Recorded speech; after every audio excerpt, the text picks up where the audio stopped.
Oi, gente, bom dia. Bom encontrar vocês hoje. Então, a minha pergunta para vocês é: como que as gerações podem resolver a crise climática?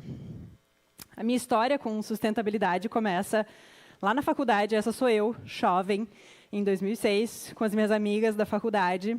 Eu estava estudando relações públicas e eu escolhi, no final da faculdade, fazer a minha monografia sobre marcas sustentáveis. Estudei sustentabilidade. Estudei, me formei, saí da faculdade, fiz o quê?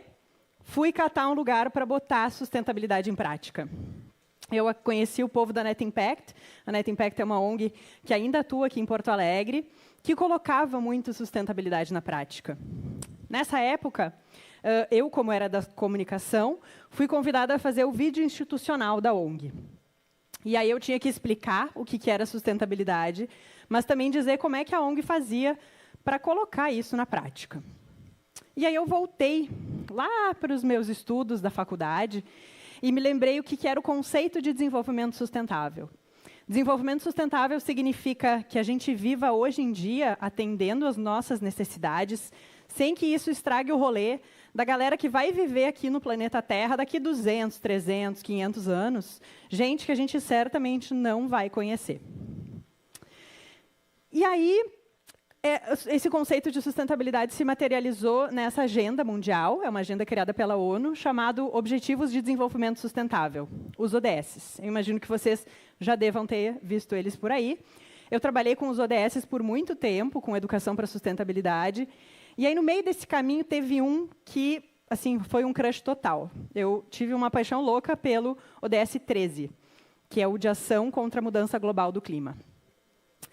Eu fui estudar mais sobre mudanças climáticas com um cara que vem falando isso há muitos anos. Daqui a pouco vocês não conhecem ele. Ele se chama Al Gore. Ele é esse senhorzinho que está sentado bem no meio dessa juventude aí. Ele é um ex-vice-presidente americano. E o Al Gore ficou muito famoso porque ele lançou um dos primeiros filmes que falava sobre mudança climática de um jeito muito simples de entender, que não era só para cientista entender. São esses dois filmes. Um deles se chama Uma Verdade Inconveniente, e aí depois teve a sequência de Uma Verdade Mais Inconveniente. Se vocês nunca viram esses filmes, corram atrás, porque eles são muito bons. O Al Gore começou a falar nesses estudos, né, sobre coisas que não estavam na minha cabeça necessariamente sobre sustentabilidade, sobre clima. Ele falou que mudança climática é a maior ameaça que tem para a saúde humana. Ele continuou falando de saúde, falou que isso também impacta no aparecimento de novas doenças, doenças tropicais espalhando pelo mundo, o Aedes aegypti aí tocando terror com muitas doenças junto dele. Ele falou também de cidades que vão possivelmente ficar abaixo d'água em função do aumento do nível do mar. Falou como que a agricultura também vai sofrer em função disso, já que tem plantações tipo trigo que sofrem muito com esse novo clima. Enfim, eu me lembrei muito do vídeo que eu tinha feito lá na Net Impact. Lembrei que lá já tinham coisas sobre econômico, social, tinha saúde, tinha mudança climática. Foi legal me lembrar do que eu já tinha feito no meu passado. E aí, uma coisa maravilhosa aconteceu na minha cabeça, caiu uma ficha. Eu entendi que falar de clima é mais do que falar de meio ambiente.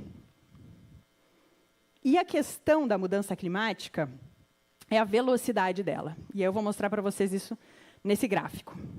O que acontece com o clima no planeta, né? Ele normalmente tem uma média, que é esse gráfico cinza aí do lado esquerdo, a temperatura sobe, desce. O planeta ele se organiza para deixar o clima numa média que é muito boa para todas as espécies que estão vivendo aqui. Isso inclui a nossa grande espécie, chamada Homo sapiens, né? Nós somos um desses bichos que vive no planeta Terra. E aí, o que a galera chamada Homo sapiens fez? Na Revolução Industrial, a gente começou a usar combustíveis fósseis loucamente. Se tem um combustível fóssil, eu quero usar. E aí, vocês podem ver ali no final desse gráfico do lado esquerdo, que teve uma setinha que subiu muito rápido.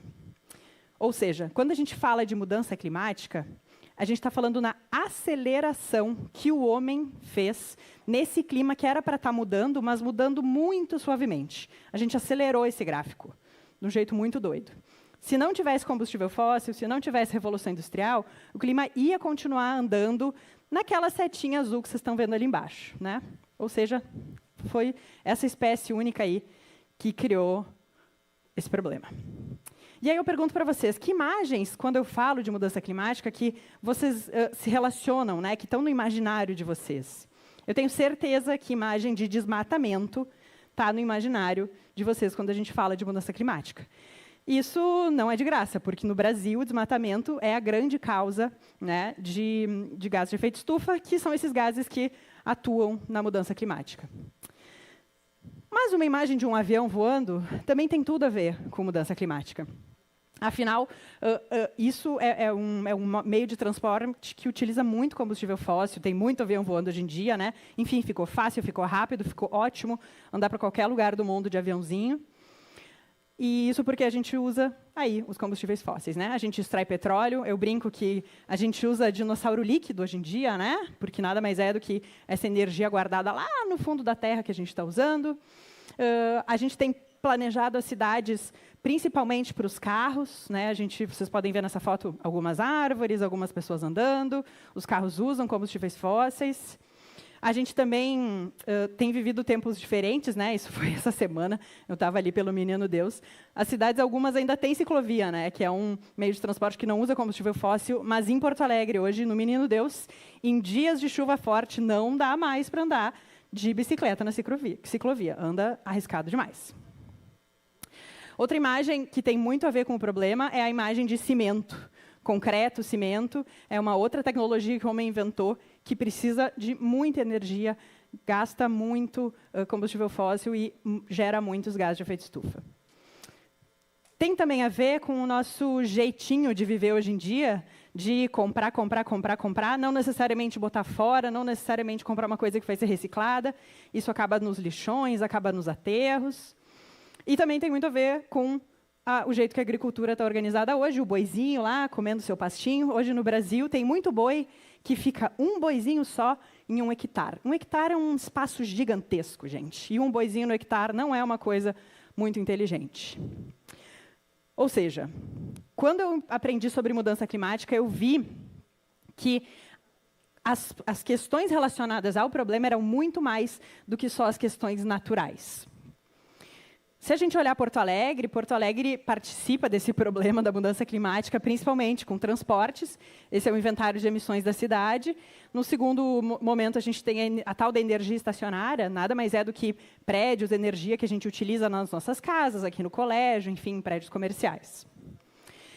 Beleza.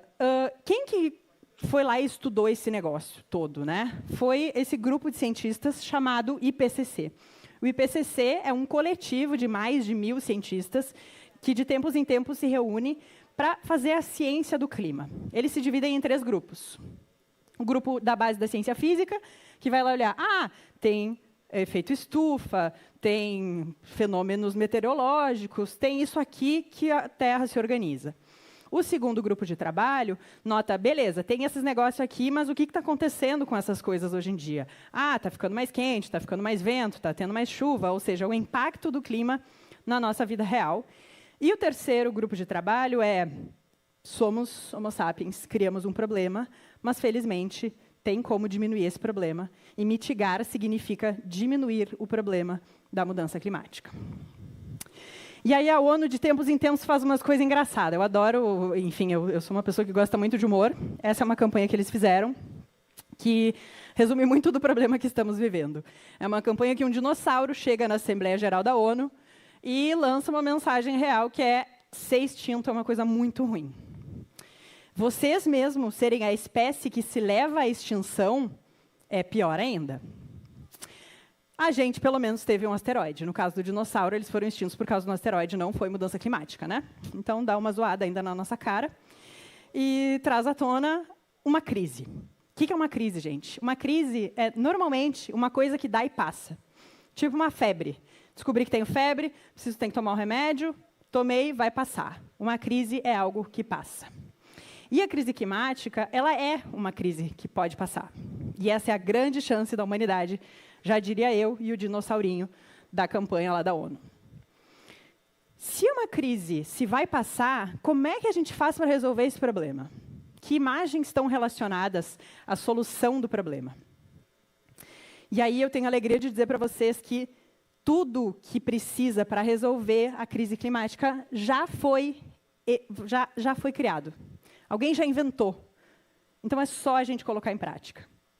Esse mundo da mudança climática resolvida, ele vai ter, por exemplo, usinas a carvão desativadas. Carvão é um combustível fóssil pouquíssimo eficiente. É tipo assim, não é legal.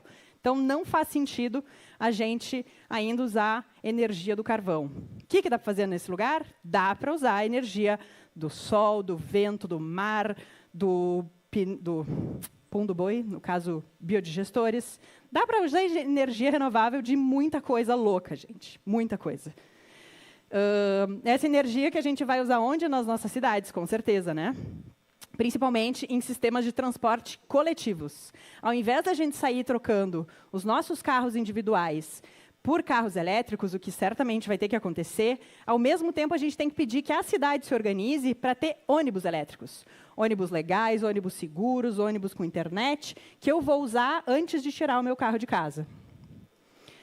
Aquela brusinha que vocês compram da China, quando olha a etiqueta, opa, veio da China, veio da Índia, vem de navio, gente. Navio é uma coisa que roda pelo mundo da mesma forma como os aviões, e os navios usam combustíveis fósseis, e hoje já existem alternativas para a brusinha vir da China num navio que vai ter uma vela, seja ela mecânica, seja ela uma vela inflável de borracha, aquela velha história das caravelas, né? O vento ajuda o navio a andar no meio do mar. Aquele boizinho que estava sozinho num hectare de terra, ele vai estar acompanhado de floresta, seja floresta de reflorestamento para ficar lá para sempre, ou floresta para a gente usar a madeira, de outras culturas, nesse caso aqui é um milho.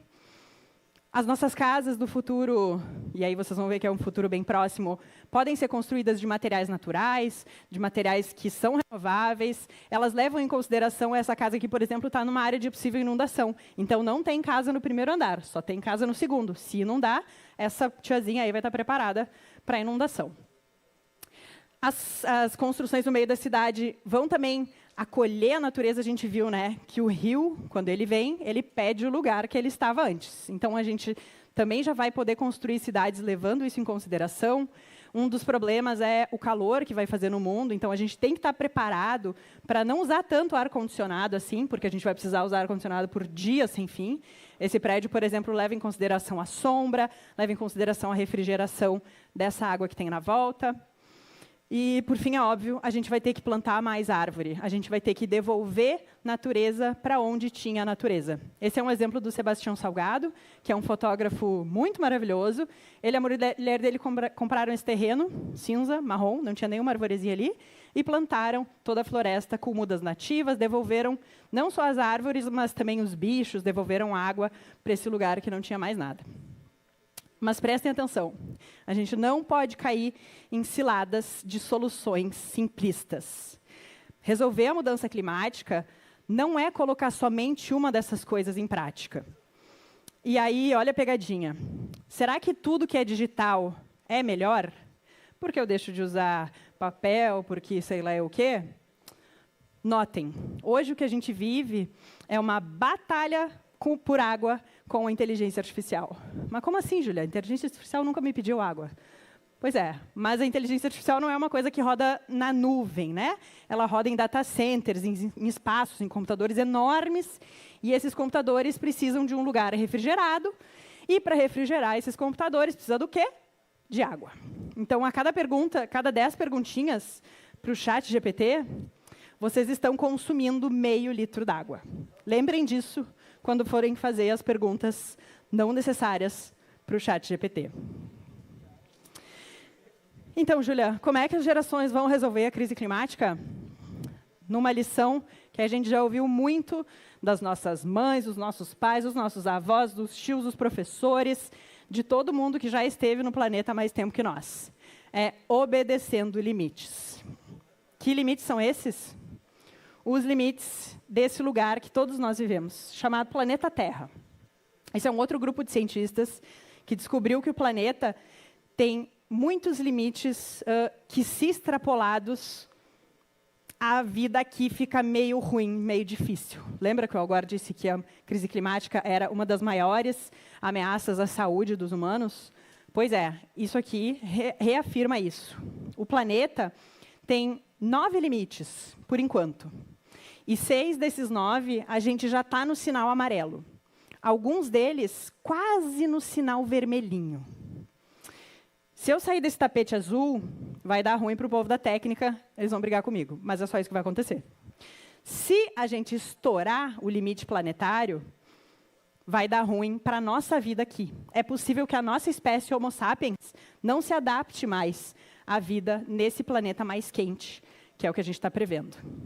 Mas não criemos cânico. O mundo tem um acordo para resolver esse negócio. Esse acordo se chama Acordo de Paris. Ele foi firmado em 2015. Não foi, né, nem a medalha da Rebeca, nem a medalha da Bia que a gente conseguiu lá. Foi um acordo mundial para manter o aquecimento global num nível saudável para nós e para as outras espécies. Esse acordo ele diz que a gente tem que resolver o problema pela metade.